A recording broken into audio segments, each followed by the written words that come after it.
If you're feeling emotionally raped or dodging the bullets of your husband's anger or intimidation, then give yourself the grace that God does.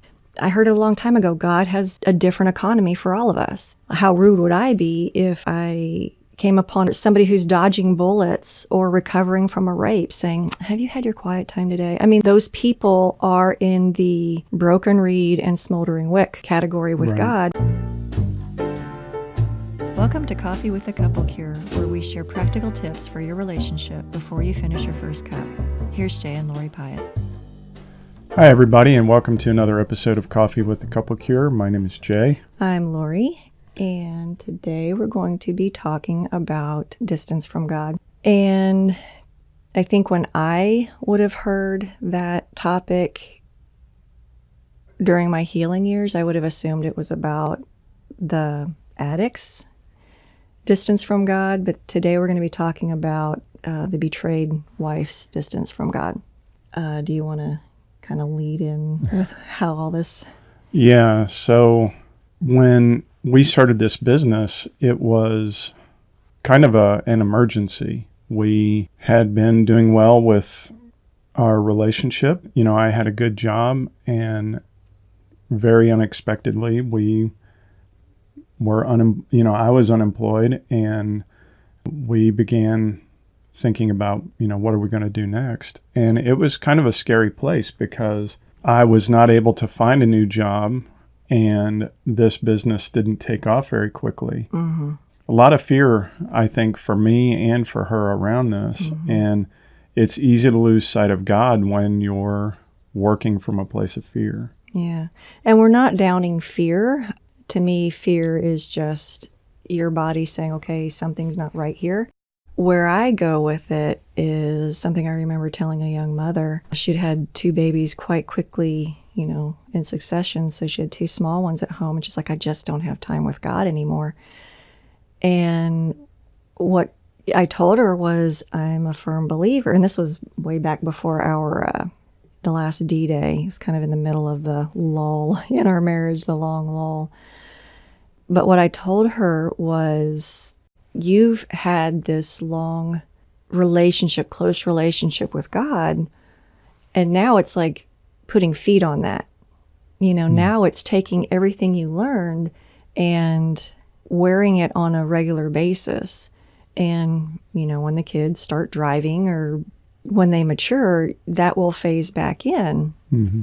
That same concept God has impressed upon me in this whole thing. Do you want to tell them what happened this morning? So this morning I was reading, and I finished one book, and I picked up another book that had been kind of on my mind, and I use a part of it when I talk to guys.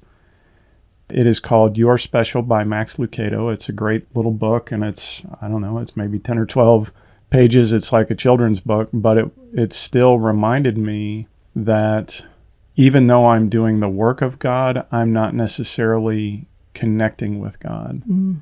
And not that my heart was terribly far from him, but at the same time, I've been more trusting in what I needed to do. And I was feeling a kind of a level of judgment in that because I wasn't succeeding, there must be something wrong with me.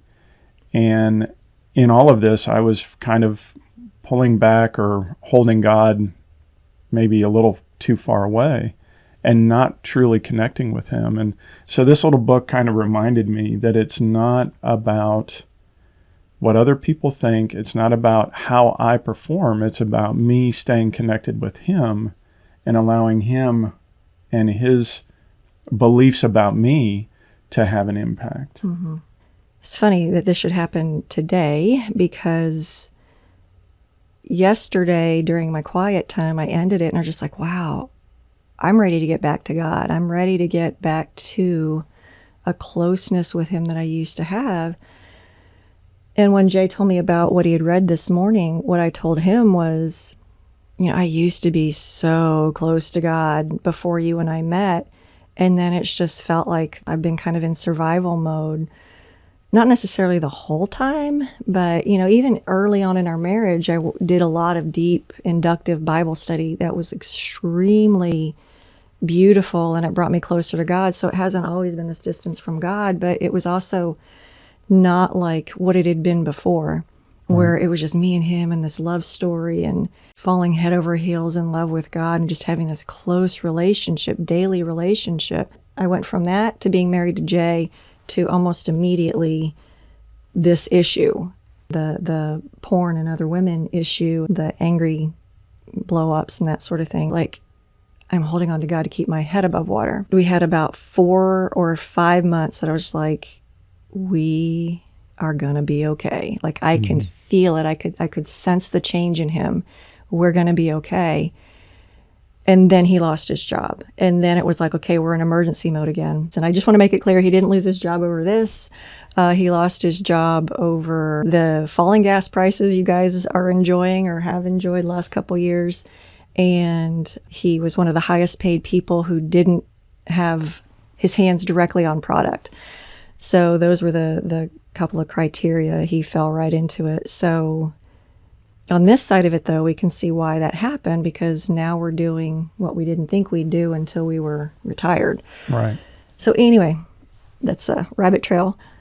4 or 5 months where I knew we were good and I could finally relax. I could feel it in my body. I could feel it in our relationship. And then this happened and, we're in emergency mode again. So 3.5 years later, we start going, okay, I think we've figured it out. I think we can relax. I think God has shown us this is just what you do. These are the steps. And now we're getting back to a place of calming down and like, I think we're going to be good. I don't know if that's how you've been feeling, but that's how I've been feeling. And so I'm really kind of happy that within a couple weeks of that, both of us feel drawn back to God. I don't tend to go from the standpoint of we must have been doing something wrong or we were out of God's will. To me, it goes back to what I told that young mother. Now is the time to put that stuff with feet on. And I think we did. We, out of 3.5 years, what's that, 42 months? Yeah. We had like 5 big blowout fights. And it wasn't even, if the other ones had been 10s or let's call it 9s and one step, one step away from me being gone, these were maybe 7s. Right. Or 8s. They didn't get that bad, so that was improvement. But to have only 5 in 42 months, that's pretty good for us. Yeah. So we were putting those things into practice. And during that time, I came to a level of faith in God that I didn't have during our healing years. So to me, I don't go to a place of shame. I go to that place that I told that mother, but also something I learned earlier, that an emergency is when God says pop quiz. And we've had 4 or 5 years of a pop quiz in our healing years, and then a 4-month break, 4 or 5 month break, and then 3.5 years of another pop quiz. But thankfully, it's brought us closer to God in a different way. I think in a more deep, soul healing way, to where I do trust God at a different level, even though I didn't have the romance going on with God. The one thing I would say in that is, I think having a good paying job, we weren't daily in reliance on God as much as we were for the last 3 years with this business. Now it's even more clear. I didn't find a job because this is what God wanted us to do. And what we talked about yesterday was, if I hadn't lost my job, we probably wouldn't have done this business. We would have stayed, Yeah, probably not until retirement. Not that we got comfortable in those 4 to 5 months, but we got past a major crisis. And we had a bit of rest, and then we hit another major crisis. And that's one of the things that little book said, was the big part of the character's life was to have daily contact with God. Sometimes when we're in an emergency, that's a lot easier to stay in daily contact, but it's a different kind of daily contact. It's a contact out of help me, help me, help me, help me, versus wow, God, I just want to be in your presence, which I think is more of where we are now. Mm-hmm. Yep. So, yeah. That's true. I do want to be in God's presence more often and more deeply, like before we were married. Something comes to mind, though. I think he understands. It's one thing for us to be doing well and everything's kind of going good and having our Bible study and our quiet time and drawing close to God. But how rude would a person be? How rude would I be if I came upon a drowning person and said, "Have you done your Bible study today?" yeah. Or somebody who's dodging bullets or recovering from a rape saying, "Have you had your quiet time today?" I mean, that I believe those people are in the broken reed and smoldering wick category with Right. God, where I heard it a long time ago, God has a different economy for all of us. He knows our currency. He knows how we're wired. It's the bone and marrow thing. He knows us so well individually that it's not a cut and dry thing. Right. So hopefully, if you're in the midst of feeling emotionally raped or feeling like you're dodging the bullets of your husband's anger or intimidation, then you will give yourself the grace that God does during this time, because you really are in emergency mode right now. Something else I want to put out there, since Jay brought up the money thing. I know a few women who have gone through divorce, and even though the money is tight, it's almost like a section of women who are closer to God than most people. And it's also a section of women that God comes through for on a much more regular basis. Yeah. In a way that, while it's hard, it also makes their lives very, very sweet. It makes it smaller, but it's like, okay, now we're boiled down to the essential elements. You might be looking at divorce.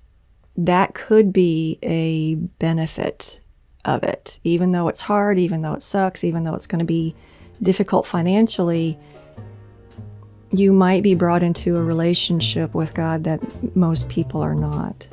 Right. So anyway, that's, I think, enough on this topic. Yeah. And We'll see you all on the next episode. all right. Bye, guys. Bye.